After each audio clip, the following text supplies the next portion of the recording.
का धन्यवाद किया। उन्होंने अपनी सोशल मीडिया पोस्ट में लिखा, मैं ईरान को हमें पहले से सूचित करने के लिए धन्यवाद देना चाहता हूँ, जिससे किसी की जान नहीं गई और कोई भी घायल नहीं हुआ। शायद ईरान अब शांति और सद्भावना की ओर बढ़ सकता है। कतर में स्थित अल उदीद एयरबेस मिडिल ईस्ट में अमेरिका का सबसे बड़ा सैन्य अड्डा है। सैटेलाइट तस्वीरों के मुताबिक अमेरिका ने ईरान के हमले से पहले ही एयरबेस खाली कर दिया था। कतर ने ईरान के इस हमले के लिए नाराजगी जताई और इसे संयुक्त राष्ट्र चार्टर का उल्लंघन बताया। कतर में भारत, अमेरिका और ब्रिटेन सहित अन्य राष्ट्रों ने अपने नागरिकों के लिए एडवाइजरी जारी की।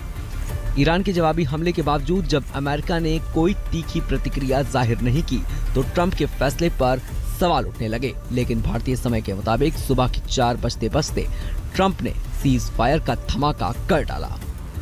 ब्यूरो रिपोर्ट, आज तक। तो सीज फायर हो गया। हमारे संवाददाता शिवानी शर्मा भी हमारे साथ जुड़ गए हैं, जो इस समय तेल अवीव में मौजूद है। शिवानी, 12:35 के आसपास ऑफिशियल स्टेटमेंट जारी होना था आईडीएफ से, तो क्या आ गया है ऑफिशियल स्टेटमेंट?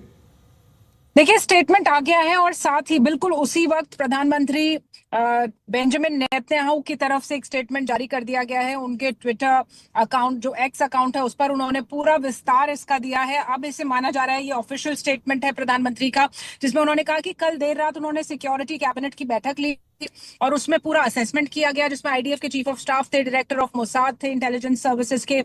उसके अलावा तमाम जो ऑब्जेक्टिव्स थे इस ऑपरेशन राइजिंग लायन के, उनको पूरा कर लिया गया। इस बात की पुष्टि कल देर रात हुई, इस बैठक में प्रधानमंत्री ने की। और उसके बाद इजराइल ने यह भी कहा गया है कि इजराइल ने जितना भी थ्रेट था, चाहे वो न्यूक्लियर साइट्स का थ्रेट हो, बैलिस्टिक मिसाइल्स का थ्रेट हो ईरान की तरफ से आने वाला, उसको खत्म किया। और उसके बाद आईडीएफ ने अचीव किया complete air superiority in the skies of Tehran, यानी कि पूरी तरह से जो उनका ऑपरेशन रहा है वो बहुत सफल रहा है। 1 दर्जन से ज्यादा इजराइल के जो टारगेट्स थे उनको यहाँ पर खत्म किया गया। उनके जो मिलिट्री लीडरशिप के थे उनको बड़ा झटका लगा। ये सब कुछ इसमें कहा गया, यानी कि पूरे विस्तार से बताया गया है एक स्टेटमेंट के द्वारा प्रधानमंत्री नेतन्याहू के जरिए से कि अब ये सीज फायर यहाँ पर हो गया है, क्योंकि ये बात वो मान रहे हैं। ये जो कंडीशंस थी राजीव, ये समझना होगा, ये वही कंडीशंस थी जिसके साथ शुरुआत की गई थी मिलिट्री गोल्स की इजराइल की तरफ से पिछले 12 दिनों में। तो बहुत ही अहम है कि अभी जो सीज फायर का ऐलान हुआ है उसके बाद ये अहम एक निर्णय या फिर एक कहें कि एक स्टेटमेंट आया है, जिसमें ये बात बताई जा रही है कि जिस ऑपरेशन के साथ ये शुरुआत हुई थी, जिस गोल्स के साथ, वो ऑपरेशन पूरा हो गया है और इसीलिए अब ये इसे सीज फायर माना जा सकता है।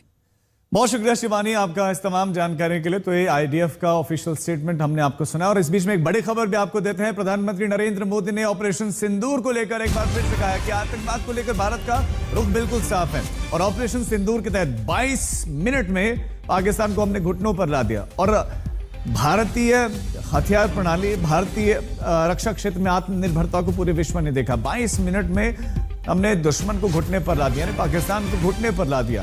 22 मिनट में पाकिस्तानी सेना को हमने झुका दिया, पीएम मोदी ने कहा। सुनाते हैं आपको क्या कहा।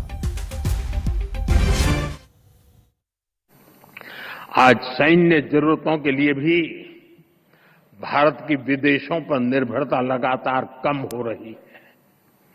हम डिफेंस सेक्टर में आत्मनिर्भर हो रहे हैं और इसका प्रभाव हमने ऑपरेशन सिंदूर के दौरान भी देखा है।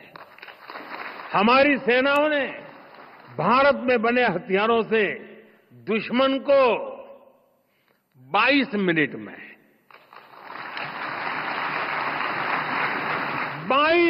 में घुटने टेकने के लिए मजबूर कर दिया। मुझे विश्वास है आने वाले समय में मेड इन इंडिया हथियारों का डंका पूरी दुनिया में बजेगा। हमारे संवाददाता